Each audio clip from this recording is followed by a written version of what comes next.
Hi guys, welcome back to my channel science learning classes. आज का आपका topic रहेगा bacteria as a model of genetic.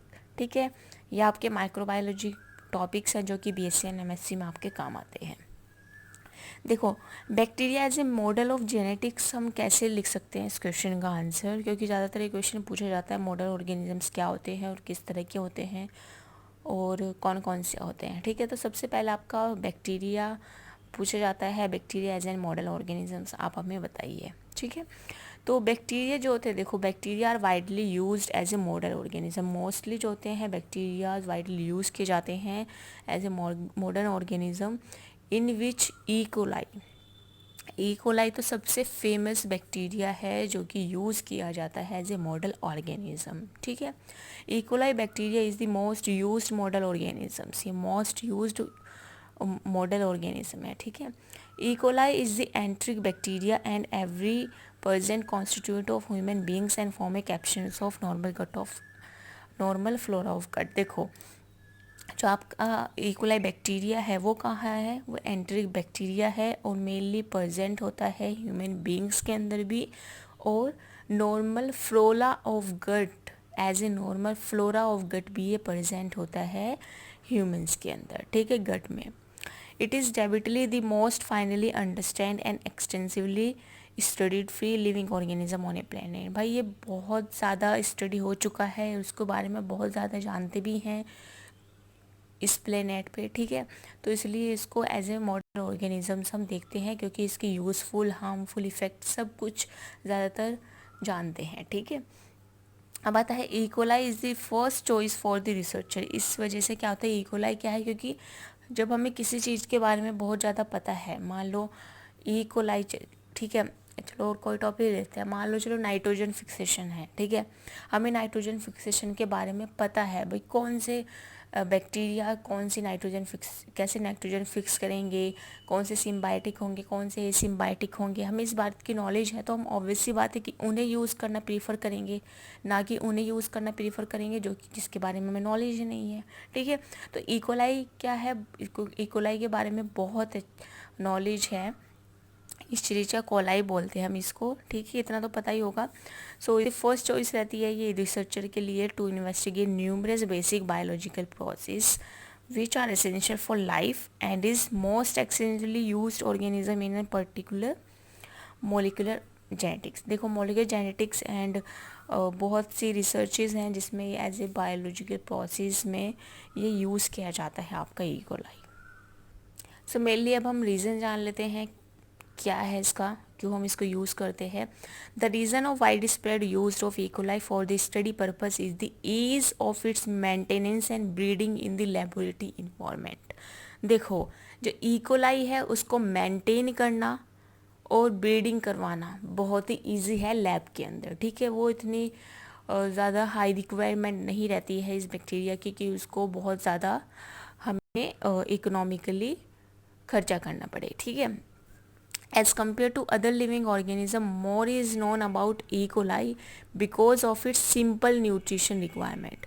इसकी simple nutrition requirement की वजह से, रैपिड ग्रोथ रेट की वजह से, और मेंटेन कर सकते हैं हम इसको बहुत ही ईज़िली। ठीक है, और लो रेट पे हम इसको मेंटेन कर सकते हैं, इस वजह से हम इस बैक्टीरिया को as a model organism use करते हैं। ठीक है, rate of cell division in E coli is average of once in every 30 minute. भाई 30 मिनट के अंदर ये बहुत अच्छे से ग्रो कर जाता है। दस अनेबल क्विक इन्वायरमेंटल एडेप्टेशंस, और ये किसी भी इन्वायरमेंट के एडेप्टेशन को अच्छे से अडेप्ट भी कर लेता है। ठीक है, the first division rate of E coli has health in evolutionary experiment which are conducted in the laboratory. भाई इस फास्ट डिवीजन रेट की वजह से अब आपको कोई रिजल्ट 30 मिनट में मिल रहा है बड़े आराम से। ठीक है, तो आप क्यों वेट करोगे 2-4 दिन का कि 2-4 दिन बाद आपको कोई रिजल्ट मिले।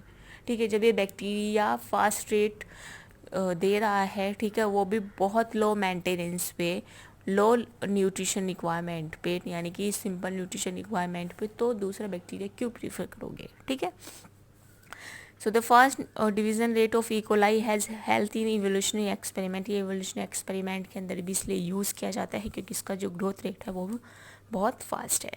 ठीक है, अब देख लेते हैं role of bacteria E coli in research field, कि बैक्टीरिया का क्या रोल है रिसर्च फील्ड के अंदर एज ए मॉडल ऑर्गेनिज्म। ठीक है, E coli holds an important position in industrial microbiology and modern biological engineering because of its easy manipulation and also long history of laboratory culture. भाई इसकी long history हम इसको जानते हैं बहुत अच्छे से, कैसे काम करता है, क्या है, कितना टाइम लेता है, क्या इसकी न्यूट्रिशन रिक्वायरमेंट है, इस वजह से और इसका जो ग्रोथ रेट है उसकी वजह से हम इसको as a model organism use करते हैं, जो कि हम इंपॉर्टेंट पॉइंट्स इसके पढ़ चुके हैं। ठीक है, so several research regarding use of restriction enzymes and plasmid in order to create recombinant DNA by E. coli became the ways of biotechnology। भाई ई कोलाई की वजह से जो रिकॉम्बिनेंट डीएनए टेक्नोलॉजी है वो बहुत इजी हो चुकी है, उसके रास्ते बहुत खुल चुके हैं और उसको हम as an restriction enzyme and plasmid के अंदर भी हम इसको यूज़ करते हैं। ठीक है, E coli is consider to be very flexible for the heterogeneous protein production, recombinant protein production and various protein productions। भाई जो इकोलाई है वो बहुत ही फ्लेक्सिबल है हेट्रोजीनियस प्रोटीन प्रोडक्शंस के लिए, रिकॉम्बिनेंट प्रोडक्शंस के लिए, वेरियस प्रोटीन्स का प्रोडक्शन अगर करना है तो उनके लिए बहुत फ्लेक्सिबल है हमारा इकोलाई। सो हम उस प्लाज्मिड का यूज़ करेंगे जो कि जो जीन्स हैं, जो प्रोटीन है इनका वो हाई लेवल पे एक्सप्रेस कर सके। ठीक है, so plasmid have been used to introduce genes into the microbes which have lead to high level of protein expressions. ठीक है, यानी कि जो इनका प्लाज्मिड के अंदर हम उसी माइक्रोब्स के जीन यूज़ करेंगे जो कि हाई एक्सप्रेशन दे सके प्रोटीन का।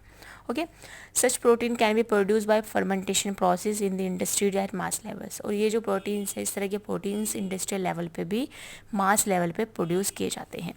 It is very useful and important application और recombinant DNA technology was production of human insulin by E coli. देखो सबसे बेस्ट एग्जांपल है ई कोलाई का, जो कि आरडीटी टेक्नोलॉजी का इस्तेमाल करके इंसुलिन का जो कि आरडीटी टेक्नोलॉजी का इस्तेमाल करके ई कोलाई से किया गया था।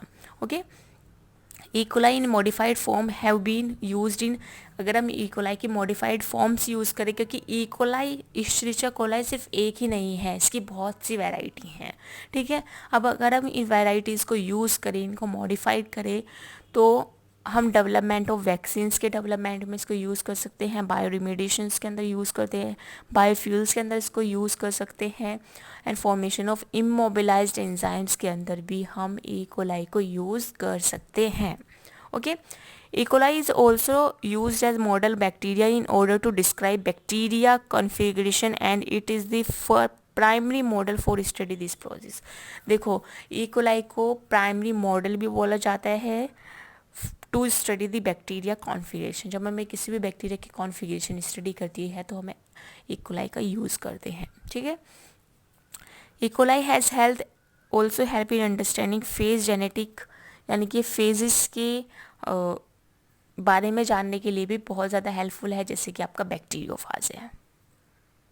अब हम देख लेते हैं advantages using as bacteria as a model organisms E coli. ठीक है, सो ई कोलाई जो होता है वो नेशनल मैमेलियन गट बैक्टीरिया है जो कि यूज़ किया जाता है as a model organism for scientific research. ठीक है, ई कोलाई क्या है, मैमेलियन गट बैक्टीरिया, यानी कि गट के अंदर ये प्रेजेंट है, तो हम इसको एज ए मॉडल ऑर्गेनिज्म जो होते हैं साइंटिफिक रिसर्च के लिए इस्तेमाल करते हैं। E. coli are the organism that can be easily manipulated and killed with no ethical concern। भाई इसको हम ईज़िली मैनिपुलेट कर सकते हैं और हमें इससे डरने की कोई ज़रूरत नहीं है कि हमें इसके लिए बहुत ज़्यादा डेंजरस है। मान लो कि कभी कभी क्या होता है, बहुत सारे बैक्टीरियाज या वायरसेस ऐसे काम कर जाते हैं जो कि हार्मफुल रहते हैं हमारे ह्यूमन लाइफ के लिए, तो ऐसा ये बैक्टीरिया नहीं है। अभी जैसे कोरोना वायरस का है, ठीक है, वो वायरस ने कितने ज़्यादा इन्फेक्शंस कर रखे हैं और महामारी का एक प्रकोप जारी कर रखा है उस वायरस ने। ठीक है, तो ऐसे ही आपका जो ई कोलाई है वो उसको ऐसे कुछ कंसर्न की ज़रूरत नहीं है। ठीक है, it has a rapid growth rate. इसका क्या होता है, रैपिड ग्रोथ रेट होता है। E coli can survive in uneven growth conditions. भाई इसको अगर ये क्या होता है, ये अनइवन ग्रोथ कंडीशंस में भी ये सर्वाइव कर सकता है। सिंपल न्यूट्रिशंस रिक्वायरमेंट है इसकी, ठीक है। टेम्परेचर्स अगर अनइवन हो, थोड़ा सा ऑक्सीजन अगर थोड़ी सी अनइवन हो, या न्यूट्रिएंट की अवेलेबिलिटी थोड़ी सी कम हो, तब भी ये जो बैक्टीरिया है ये काम कर सकता है बहुत अच्छे से। Okay, most strain of E coli are harmless. ज़्यादातर स्ट्रेन जो होते हैं इकोलाई के वो क्या होते हैं, हार्मलेस होते हैं। Processing no threat to the researcher that use them, कि जैसे हमने अभी बात की थी कि बहुत से बैक्टीरिया या वायरसेस जो होते हैं वो हार्मफुल हो जाते हैं ह्यूमन बींग्स के लिए या फिर आसपास का जो इन्वायरमेंट है उसके लिए।